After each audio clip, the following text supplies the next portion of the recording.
Today's video is all about making Hypertufa pumpkins, 3 easy ways. We have a lot of pumpkins to make, so let's go have some fun. We're using the following items to make our first Hypertufa pumpkin. All right, we have a very cheap styrofoam pumpkin. It's hollow inside. This was, I think we got this at a Dollar Tree or something like that. And we have some perlite. We have some peat moss. We have some Portland cement. I always want to say porterhouse, which is a steak. So silly. Anyway, this is Portland cement. We have a big vessel to mix everything in. And we have water and also a serrated saw because this is what we're going to be cutting this open with, as well as a tuna can. I think this is the tuna can. You just need something where you can go 1 to 1 to 1, which is your ratio, and that's what I'm going to be using. Okay, let's begin.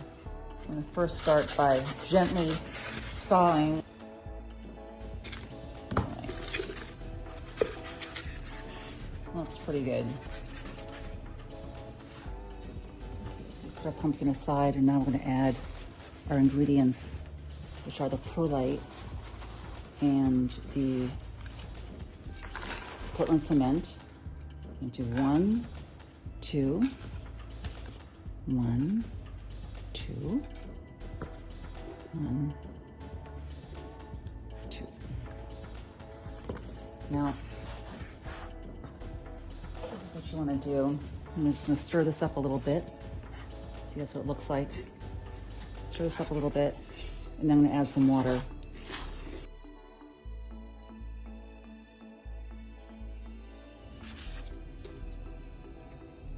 So starting from the bottom up, I'm pressing in my Hypertufa mixture into this styrofoam pumpkin.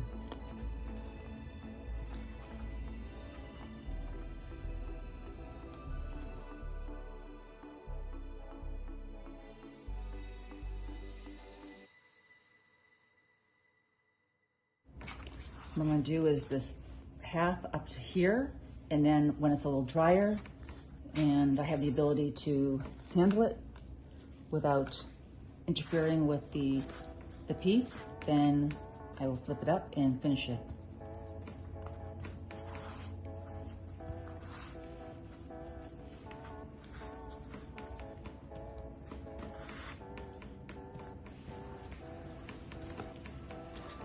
Okay, so this was dry enough where I feel comfortable and confident to work on it. If you don't, you can just let it dry a little longer. I flip this over and I feel fairly confident that I can work on this without destroying it.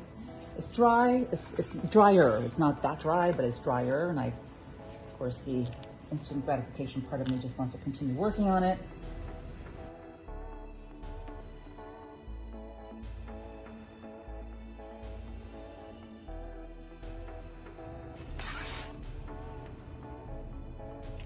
So here I'm going around the pumpkin, making little ridges that are pumpkin-like, pumpkin-esque.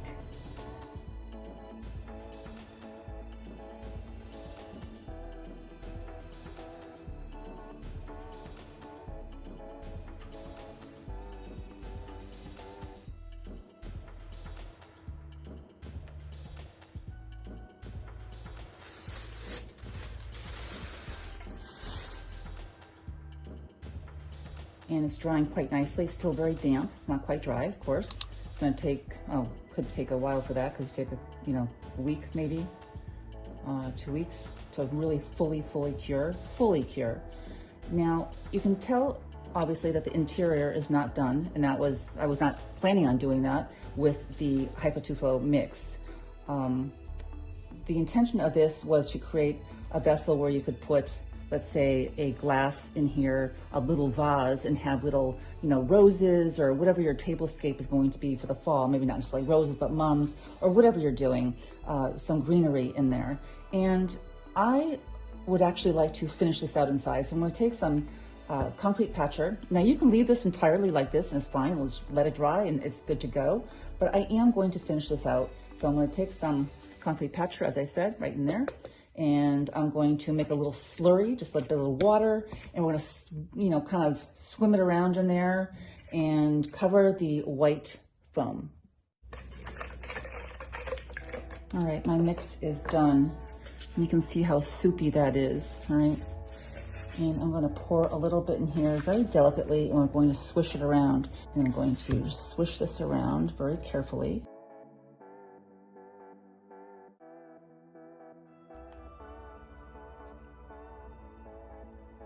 I want that to color and concrete the sides of where I was indicating before on the edges, you know? And don't worry if it gets on your Hypertufa, though. You can just take that off. It's not a big deal.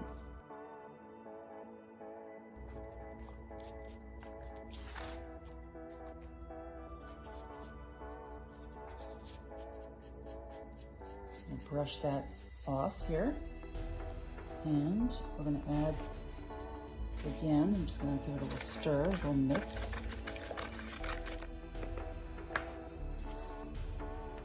And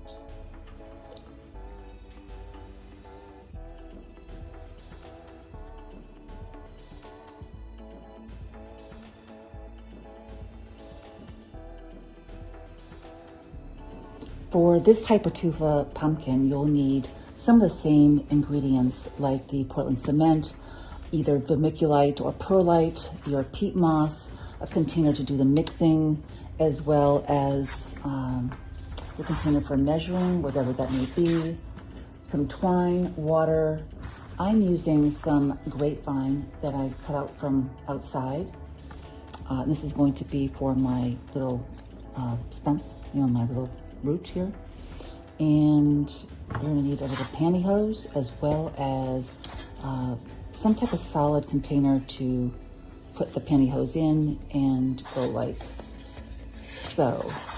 Now, oh, by the way, I'm using, this is like a knee-high. Oh, actually, it's not even knee-high. It's a knee-high.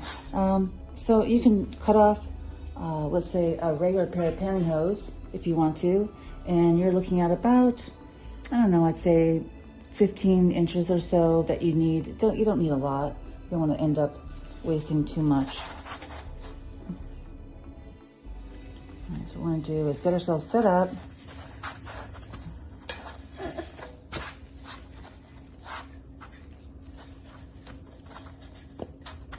Okay, put this aside for 1 second, and you want to take some strings. You want to do a lot of this stuff in advance so that you're not stuck with, you know, having to have your hands all messy and just start it at that point. So I'm going to cut, let's say, I think this size string is fine. It's about, I don't know, 15 inches or so. I'll cut 3 of these.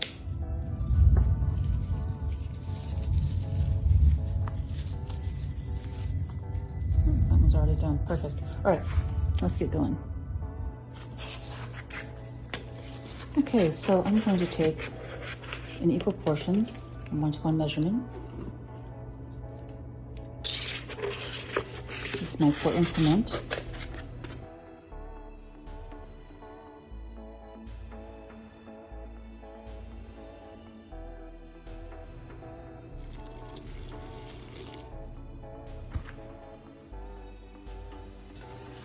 See, guys, that's nice, huh? Look at that. That's beautiful. Oh my gosh. That is pretty, pretty, pretty, pretty.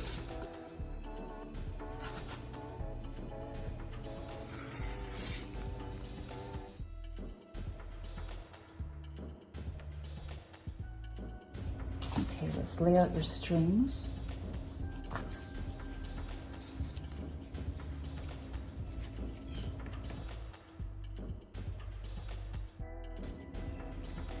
Okay, I'm gonna get a bag for that, and we're gonna let it start curing.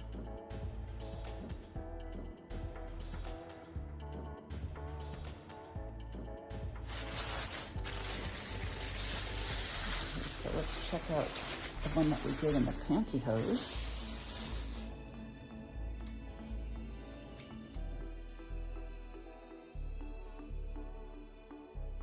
Still at a stage where Still have an accident. Look at this, you can see the vermiculite here. Isn't that pretty? This is like, I had a little bit, because I use this in my garden, I had a little bit of the coarse horticultural vermiculite that was mixed in with the perlite. See, oh look, this is nice. Look at that. You can rub this out here and you're gonna be able to see this even more right here. See that? And if you're using just perlite, you're just gonna see white. I'm seeing white flecks as well as the gold and bronze flecks here. And it's just super, super pretty. I think I'm gonna actually try making one just with vermiculite and peat moss as my Hypertufa mixture with the Portland cement. Now what we're gonna do also is create a little bit more of a divot here and put our stem in. Let me see, I should probably, this kind of looks like an apple. I don't know if I really want that thin a stem, but I kind of, you know what I could do? I think I'm gonna cut this right here. I think it's wet enough actually that I can just kind of create a little divot and secure with glue. I think that might be so.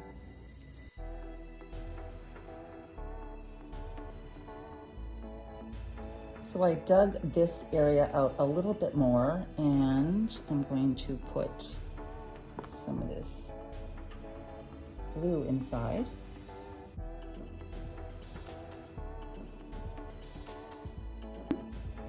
And we'll just put it aside to dry. There we go. The other thing I want to show you is I'm taking this little guy right here and I'm putting some concrete in here. And I'm going to dip this in and stick it in here, and that's going to make it even stronger than that E6000 was making it.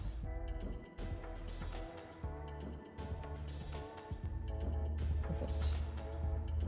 Do that right there. We don't want that on there. That's going to be much nicer, much stronger.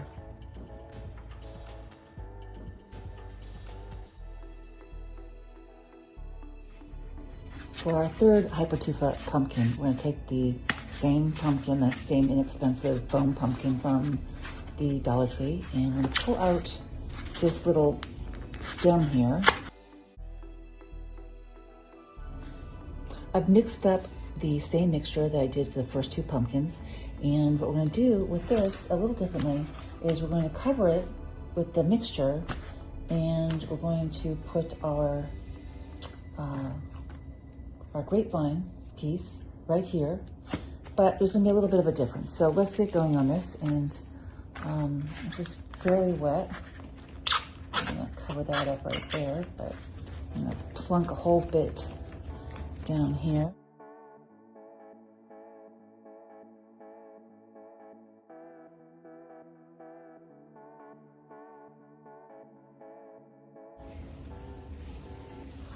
Okay, I laid out my string here, and I'm going to put this in the center.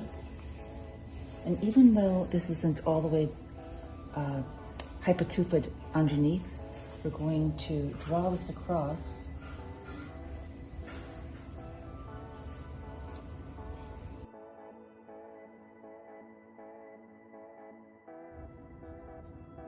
I still think it's a little bit too wet to flip it over and work on the other side, so I'm just going to leave this right here just for a little bit and put a piece of plastic on it, and then we'll finish the top.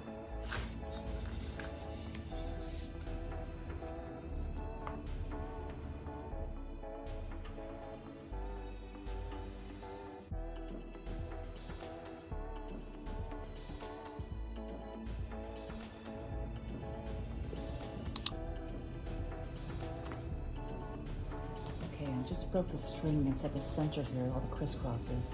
And what I'm going to do is set this little nugget in right here. I'm going to build up a little bit around here first.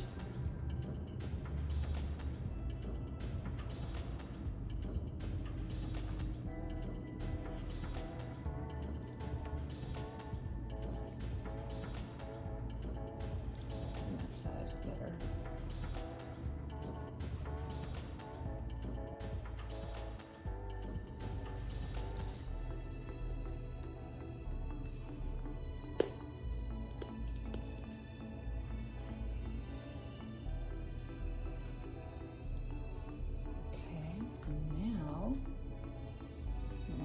standing straight up. I'm gonna have it to the side a bit.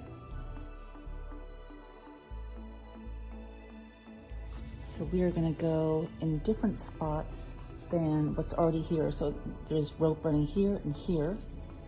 And I'm gonna go right here.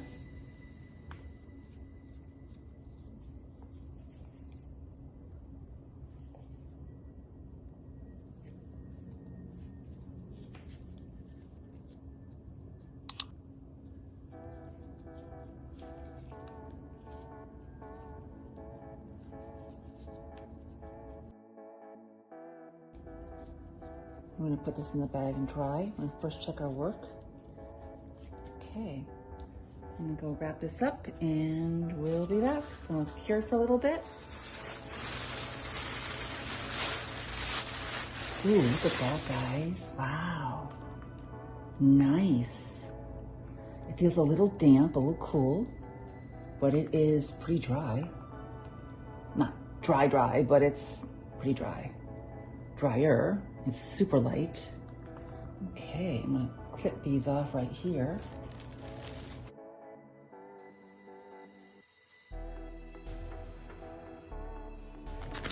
I'm gonna take a little bit of this moss right here and grind it up in my blender. Be right back.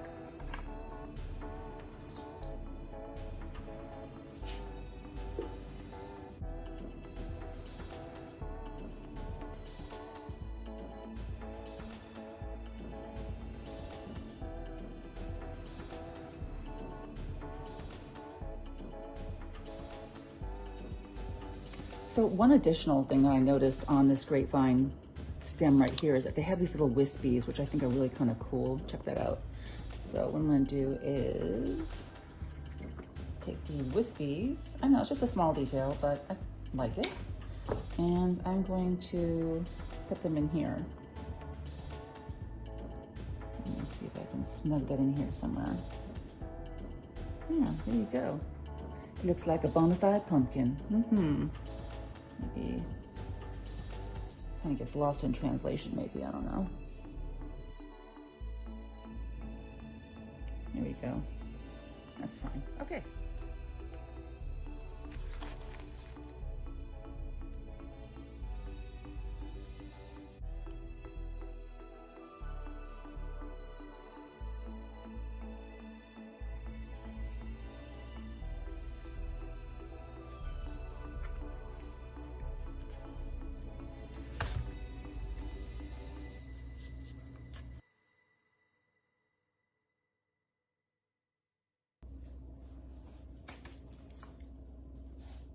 The pumpkin where we made the interior opening, I put a small tin can in here. It was from tomato paste, and filled it with water and used it as a cash bow.